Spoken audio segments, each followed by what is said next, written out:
Yeah, we had, and we think TCU is really good. They really compete against LSU. They had a chance to win that game, and for the most part, we just think it's gonna be all about technique and doing our jobs and winning those one-on-one battles.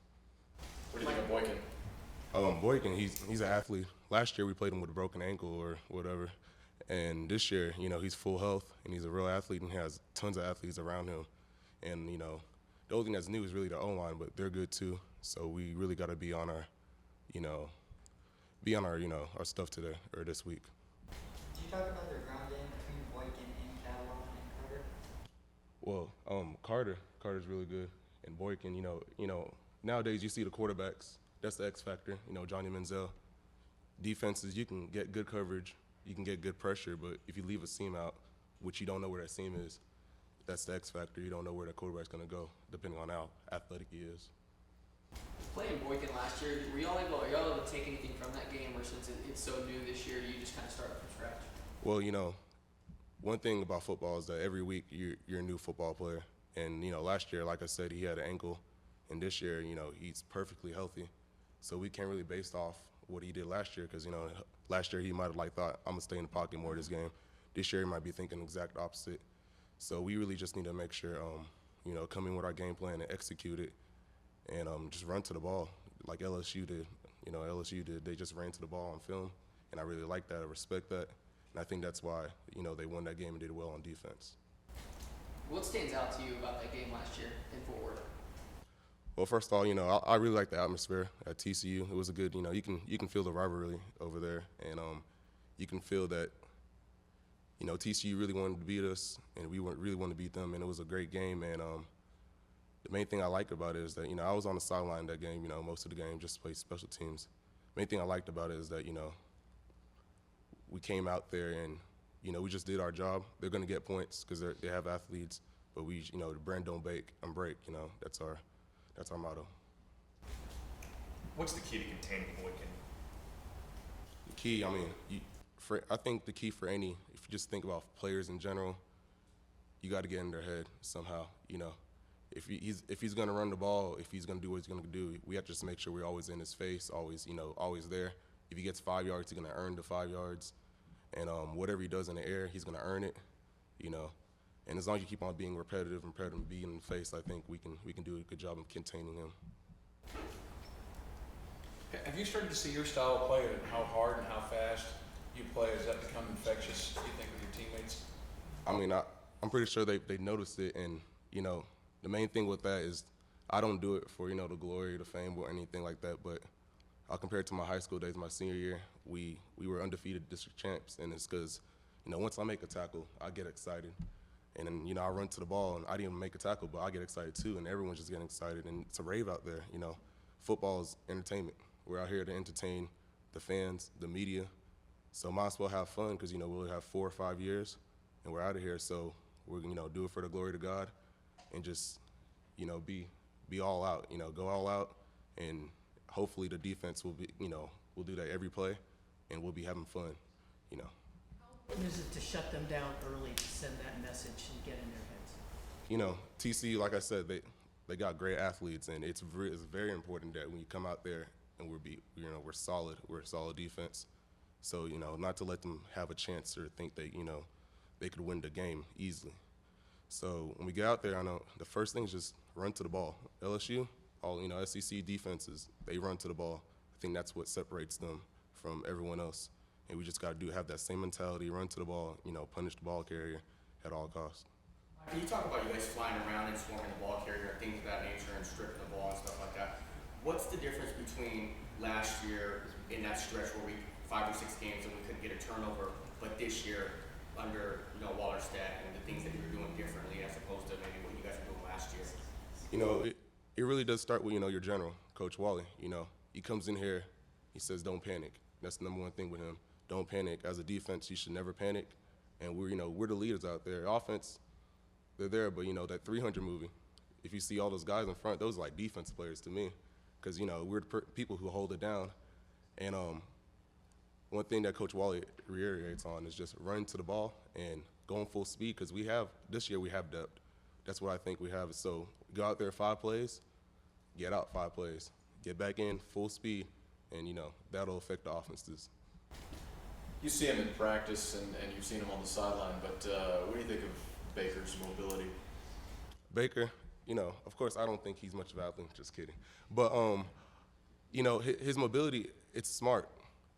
Like I said, if you look at all the, dual threat running quarterbacks out there, it's not about just being a dual threat quarterback. It's about using your leg when you can. And I think he's really smart when he does that, because he doesn't do it all the time because, it's quarterback. You don't want to get hurt now. But he'll do it when it's necessary, and that's really hard for defenses. Because, in practice, we're practicing against Boykin and, him coming out of the pocket. And that's one of the hardest things, to break down a quarterback with all this hope in his face, as a linebacker. So I like it a lot. You talk about the energy and the entertainment. Could you guys feel that from the new video board and the sound system and the music? Did that translate down to the sideline? Oh, yeah. It definitely does. Before I came here, I used to play NCAA, and, the home field advantage, you do the little R3 button, pump up the crowd. But now, last year with that, that old screen, it wasn't really effective. But now on a big screen, they see you doing this, and the crowd, they can see in HD. So now we have, that sound system, the video board, the HD. Getting the crowd pump isn't as hard as it was before, and that makes a huge difference, because the other team, they see you doing the same thing too. They're right there, and they might be jealous that they don't have a TV as big as ours. So it makes a difference. It gets in your head, that's for sure. Along those same lines, how excited are you to have with the excitement of the last game, building on having a blackout on Thursday night? How much are you looking forward to getting out on the field on Thursday? Well, it's a short week, and I'm trying to contain my excitement right now because, still got school and everything. But I'm real excited to see how we react as a team, because, that's where adversity is going to hit. SMU was a good team, and SFA was a good team also. But, TCU is going to be better. And I'm excited to see how our energy is going to contain and what we're going to do when, things start going bad, because things will go bad on them against the defense. I know that much. And I just want to see if we can still be energized throughout the whole game. You're expected to win the first two games. TCU's a little more 50-50. Have you sensed that the coach's approach to this game has changed in any way whatsoever? I mean, it has to change, because one thing is 50-50, of course, but that's just because every week it's going to get harder. Look at our schedule. Every week it's going to get harder and harder and harder. And our main thing is, we got to be consistent. Yeah, we beat SMU and beat SFA, but that doesn't mean TCU can beat TCU. And if we have to play Alabama next week, I think every week you're a different football player. So every week we have to just refresh on to the next one. How does the quick turnaround affect this game? I mean, the main thing is going to be it's player to player. Like, I got to get hydrated, stay mentally focused, and getting that extra film in when you can't. That's the main problem with all of us. So I think this game we got to win it Monday, Tuesday, and Wednesday. Not Thursday, but Monday, Tuesday, and Wednesday, preparing for it mentally, physically. Michael, what's you guys' kind of mindset on special teams this year? Seems like y'all been productive on coverage and that sort of thing. Special teams, Coach Haverty. Like I said, Coach Waller's our general on defense, but Coach Haverty is our general on special teams, and we take a lot of pride in that, because you'll see starters out there, you see backups out there, and we're going full speed, because we get here on Sunday or the day after the game. We don't want to get ripped up in front of the coaches, and we want to make sure we win our one-on-one, because special teams is just straight one-on-ones. You can see it all across the field. You being a Metroplex guy, do you have any connection with TCU, or did you ever hear from any of their coaches at all? Well, all I remember is very, very vaguely. All I remember is one time in practice, the TCU scout came, and guess he didn't have interest in me. So we all have chips on the shoulder, and that's one of the things, SFA didn't recruit me either. So people wonder why I played good against them, because, they didn't recruit me either. So I have a chip against everybody, and I thank God for my one opportunity here. And I hope to, just do well. Did anyone show any level of interest in you besides Texas Tech? To be honest, no one, I committed to Texas Tech, and no one came before, no one came, so I'm not really worried about anything like that, because I'm here now and getting my degree, and I'm just glad for the opportunity, because I'm sophomore and I'm having the opportunity to play in this, big Division I stadium. I'm glad I came to Tech because, whoever would have ever known, Coach King would come here, that big screen out of nowhere, You couldn't ask for a better story. So I really do thank God, just God. You talked about Coach Haverty earlier. A little extra motivation this week to, get back at his former team, TCU. Yeah, of course, that's gonna happen to everybody. It's like you transfer to different high school, other people are talking about you. So Coach Haverty, I know he has his relations over there, and also Coach, I forgot his name, the cornerbacks or safeties coach there. He's the one who recruited me. Glasgow, he's there too. I want to thank him for recruiting me, bringing me to Tech. But it's business. Division I football is straight business, and I think we all know that. But now it's personal since Coach Haverty went here. I go here, so now I got to take this personal, just like the coaches. Micah, how do you think you individually are a different football player from a year ago? I mean, my main thing is mindset. I think if you get recruited to play D1 football, the coaches probably think you can do it physically, but football isn't physical; it's mental. And I wish I would have known this earlier in my football career because I started in 8th grade. But it's not all about running fast, running straight. It's all the mental parts. And I think the strongest minded person will win. Ray Lewis, all those greats. It's the mind. It's not really body. The body's there, obviously. You just got to get your mind together. Definitely keeping the quarterback boxed in. The running game was doing pretty well that game. They made some big throws downfield towards the end of the game, and it was a real intense game. 3 overtimes is just one of the most exciting games of the year last year, as I remember. Which one is bigger to stop, their passing game or their running attack? They're a real balanced team. They're gonna try to beat you deep downfield. They're gonna try to hit some seams in the running game. They're a real balanced team. I feel like we got to take one of those away this game. Make them one-dimensional. Which one are you going to take away? Which one are they trying to give to us? We're going to try to take away all facets of the game. We're looking, of course, stop the run, make them throw it. That'll probably be the best bet for us. Kerry, after you played 3 overtimes against them last year, how did you feel at the end of that game? I was exhausted, but excited. We got the win, of course. So, was excited, exhausted at the same time. It's my first time being in a game like that. Especially with that, magnitude being a conference game. That was, exciting on all parts. Kerry, did you notice a change in the atmosphere as well the other night? Definitely, it's a Big 12 conference game. It's always going to change. It's a conference game. They picked to win the conference. It's a big game for both teams. I mean, the other night with the scoreboard and the news house. Oh, it's on the field. Oh well, yeah, definitely with the new big screen. First time playing in front of the home crowd. It's definitely exciting. But I expect a bigger crowd to come out this Thursday. I'm definitely looking forward to this next opening game. Does the sound system pump adrenaline into you when music plays during the game? Yeah, it's just like practice. They boom the music at practice. So, once we get on the field, we want to hear the same stuff we're hearing in practice, constantly. So, it kind of makes us feel like we're really at home. This is, another day at work. Are you going to throw some different looks than you've shown this year so far in defense to hopefully confuse the quarterback?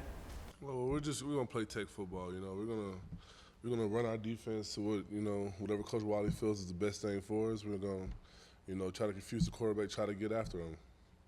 Was there a sense of relief the other night when you finally forced that turnover? You got the fumble recovery. You feel like maybe the floodgates are going to start to open, forcing turnovers? Oh yeah, definitely. You always want to get that first one. It's just like when you get a sack. You feel like you finally got your first one. The other ones, start coming along. So just get it started. Kerry, would you say you guys have been kind of vanilla to this point with SMU and SFA as far as like the different packages and coverages, things of that nature? I know you said we're going to play Tech football, but I mean, have you guys been pretty vanilla to this point? I wouldn't say that. I mean, that's our game plan. We come in with that game plan, and that's what we're going to run it to the best of our ability. And whatever our game plan is this week, be it vanilla or, something crazy, we'll have something ready for them. Last year when you guys played Boykin, are you able to take anything from that, or is this just a completely new year? You're going to have to kind of scrap everything you learned in the game? We got after them quite a bit, but last year's last year. We expect a different TCU team. We expect them to come in excited, definitely with a chip on their shoulder after losing last year. So, we're expecting a tough team to come in here on Thursday. The obvious X factor is Trayvon Boykin, but could you talk about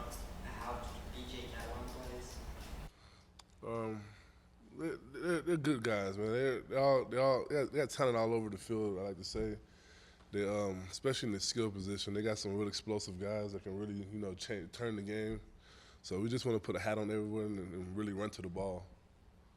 So about going up against Coach Glasgow and TCU here again one last time for you. It was exciting. Glasgow is a great guy, so it's nice to have a little competition against each other. It'd be fun to go against them.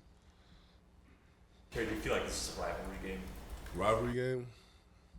Well, being that a lot of the players are from the same area, we have a lot of guys from Dallas, a lot of guys from the same areas. They played against each other in high school. So, yeah, I'll say the rivalry. They've all played against each other growing up. So I feel like it's kind of a, sibling thing. They play against each other and stuff like that. Have you checked into any history or tradition between the two schools in the old Southwest? Me personally, no, I haven't looked that deep into it.